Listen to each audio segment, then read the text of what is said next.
bali tunaendelea kipindi hiki cha Kwaresma, kipindi ambacho kimetengwa maalum ili sisi binadamu tuweze kutafuta upatanisho naye Mwenyezi Mungu kupitia kwa sakramenti zinazotolewa na Kanisa. Nasikia leo katika Injili Kristo akitumia mfano wa mwana mpotevu. Baadhi ya mifano ambazo Kristo alitumia, mfano huu wa mwana mpotevu ni mfano ambao unajulikana sana, kwani mfano ambao huwa unagusa nyoyo zetu kwa njia ya kipekee. Mfano huu ni kama ufupisho wa ujumbe wa Injili ambayo Kristo huwa anatupatia, kwamba Mungu ni Mungu ambaye anataka upatanisho kati yetu naye, na ni Mungu ambaye anatupatia nafasi mara kwa mara ya kuweza kurudia. Mfano huu mara nyingi huwa unaitwa mfano wa mwana mpotevu, lakini ukiangalia kwa makini unaona kwamba wanaohusika katika mfano huu ni watu watatu: ni huyu baba na wanawe wawili, yule mkubwa na yule mdogo. Hivyo hauzungumzii tu kuhusu mtu mmoja, huyu mwana ambaye alipotea, bali pia unazungumzia kuhusu huyu baba ambaye ni mwingi wa huruma, na unazungumzia pia kuhusu huyu kijana mkubwa ambaye tunamuona kama mtu anayehuzunika. Na ndiposa tuweze kuelewa zaidi kuhusu mfano huu ambao Kristo alipea watoza ushuru, alipea Mafarisayo kwa maandishi, tunaona kwamba kabla ya kutoa mfano huu, Kristo alikuwa anatumia mifano mingine miwili. Mfano wa kwanza ni mfano wa kondoo aliyepotea. Mfano wa pili ni mfano ule wa sarafu iliyopotea. Lakini hii ya tatu ambayo Kristo anatumia ni mfano ambao unatugusa kwa njia ya kipekee. Tukianza kwanza na huyu kijana mdogo aliyeomba mali iliyomwangukia, tunaona kwamba kijana ambaye alikuwa amejaa na ubinafsi kiasi kwamba yeye hakujali kile ambacho wengine wanasema, hakujali jinsi baba yake atakavyofikiria. Yeye aliangalia tu maslahi yake, yeye aliangalia tu yale ambayo yanamhusu. Hivyo anaomba urithi wake hata ingawaje babake angali hai. Na kwa sababu alikuwa ni kijana ambaye hana uzoefu wa maisha, hata baada ya kupewa mali yake anaitumia kwa njia ambayo si haifai, na mwishowe anaingia katika taabu na njaa. Lakini baada ya kujifikiria, tunaambiwa kwamba alirudi kwa baba yake na kumwomba msamaha.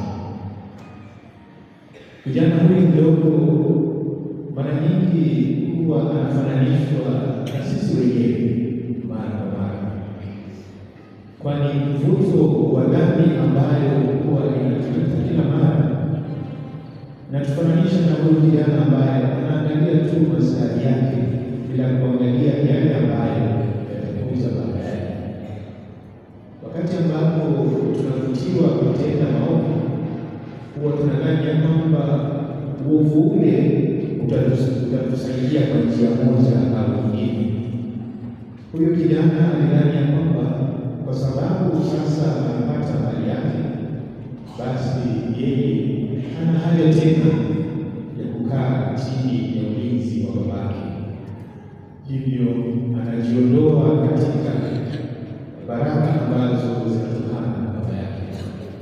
Na ndivyo tulivyo hata sisi katika maisha yetu, wakati ambapo tunadhani kwamba tunaweza kando na neema zake Mwenyezi Mungu, tukidhani ya kwamba tunajitosheleza sisi wenyewe. Huwa tunajidanganya kwa sababu baada ya yote tunagundua ya kwamba bila uwepo wake Mwenyezi Mungu maishani mwetu, sisi binadamu ni kitu bure. Hatuwezi kujistahimili bila uwepo wake Mwenyezi Mungu, kama vile huyu kijana mdogo alivyotambua kwamba bila ulinzi na upendo wa baba yake, yeye mwenyewe alikuwa ni mtu aliyepotea. Na inatukumbusha kwamba lazima kufikiria kila mara, hasa wakati ambapo unavutiwa kutenda yale ambayo hayalingani na mapenzi yake Mwenyezi Mungu, kwamba Mwenyezi Mungu ametupatia uhuru wa kuchagua mazuri na mabaya, na wakati ambapo tunachagua mabaya, basi tuko tayari kubeba msalaba wa hayo matendo yetu mabaya ambayo tumechagua. Kama vile huyu baba tunayesikia katika somo la Injili ya leo, alipompa uhuru mtoto wake, ndivyo naye Mwenyezi Mungu anatupatia uhuru wa kuweza kuchagua kile tunachotaka maishani. Lakini tujue ya kwamba katika kuchagua aidha mazuri au mabaya, kumbuke kunayo matunda ya kile ambacho tunachagua. Huyu kijana mkubwa ambaye tunasikia akimnung'unikia baba yake na kusema ya kwamba hajali maslahi yake, hajali maslahi yake, hata ingawaje yeye alikuwa ni mwaminifu kwa babake, anatukumbusha jinsi hata sisi huwa tunanung'unika maishani wakati ambapo hatuoni neema zake Mwenyezi Mungu zikiwa upande wetu. Yeye aliingiwa na chuki kwa sababu alisikia ndugu yake mdogo amerudi nyumbani. Yeye mwenyewe anajilinganisha na huyu ndugu yake na kusema kwamba yeye sio mtenda dhambi, kwa sababu hakuharibu mali yake na makahaba, bali alikuwa ni mtiifu kiasi cha kukaa pamoja na baba yake hadi mwisho. Lakini tunaona moyo wake ulikuwa ni moyo ambao ni mzito, moyo wake ulikuwa ni moyo ambao ni mgumu, kwani yeye hakufurahia wakati ambapo babake alimkumbatia ndugu yake mdogo. Sisi binadamu huwa tuko katika hali hii, hasa wakati ambapo tunaona neema zikiwaendea watu wengine, hasa wakati ambapo tunaona Mwenyezi Mungu akiwaneemesha wengine, tunadhani kwamba neema hizo zinapaswa kuwa kwetu sisi. Badala ya kusherehekea pamoja na yule ambaye amebarikiwa kwa njia moja au nyingine, tunaingiwa na chuki, tunaingiwa na uovu wa kila aina, kiasi cha kunung'unika na kukaa katika hali hiyo ya kunung'unika. Ni mara ngapi umeingia katika sala na badala ya kushukuru Mwenyezi Mungu, sala zako ni litania ya manung'uniko, na unamnung'unikia Mwenyezi Mungu eti kwa sababu una hiki ama kile, eti kwa sababu jirani yako amepata hiki na kile, na wewe umekuwa ukiomba kila mara lakini ukipati. Tukumbuke ya kwamba neema zake Mwenyezi Mungu humiminiwa kwa wazuri na waovu, na ya kwamba ni lazima tuweze kusherehekea tunapoona neema zikimiminwa na Mwenyezi Mungu, ziwe kwetu sisi ama kwa wengine.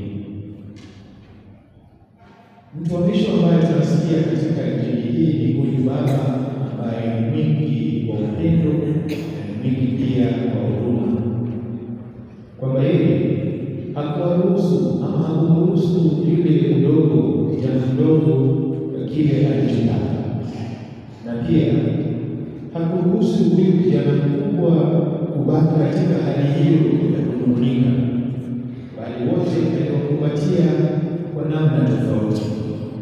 Yule mdogo kwa kumkaribisha tena katika baba yake, huyu mkubwa kwa kumweleza kwamba ni vizuri kuondoa chuki na uovu, kwani anakumbusha kwamba huyu ndugu yako alikuwa amekufa naye amefufuka, alikuwa amepotea naye ameonekana, kwamba ni Baba ambaye anaonyesha huruma yake kwa njia tofauti. Na huyu Baba anatukumbusha Mungu Mwenyezi jinsi anavyotukumbatia sisi binadamu. Hatukumbatii kwa sababu sisi ni wema, hatukumbatii kwa sababu tumetenda mema, na hatukumbatia kwa sababu yeye ni mwema, na ya kwamba angelipenda tuweze kukaa katika wema huo kila mara. Wakati ambapo tunamkosea Mwenyezi Mungu, sio kwamba upendo wake kwetu sisi unafifia. Huyu kijana mdogo alipoenda zake, sio kwamba baba yake alikosa kufikiria. Ndivyo Mwenyezi Mungu anavyofanya kazi pamoja nasi, kwamba hata tunapochagua kutenda maovu na kuingia katika dhambi, upendo wake kwetu sisi huwa haufifii. Kwetu sisi ni kuangalia huruma hii kubwa na upendo huu mkubwa ambao Mungu Baba ametupatia, kwamba anatupatia nafasi baada ya nyingine ya kuweza kumrudia. Wakati huu wa Kwaresma ni wakati ambao tumepewa ili tuweze kurudia ule upendo ambao Mwenyezi Mungu alituumba nao, kwamba yeye alikuwa amekaa bila kuchoka akingoja kurudi kwetu katika neema zake, tukiomba msamaha na kupewa nafasi nyingine. Tunapokaribia sikukuu ya Pasaka, muombe basi Mwenyezi Mungu aweze kuguza mioyo yetu, tuweze kutambua kwamba ni jukumu letu kuweza kutafuta uso wake Mwenyezi Mungu, hasa uso wa huruma ambao anatuonyesha kila mara tunapokuja kwake.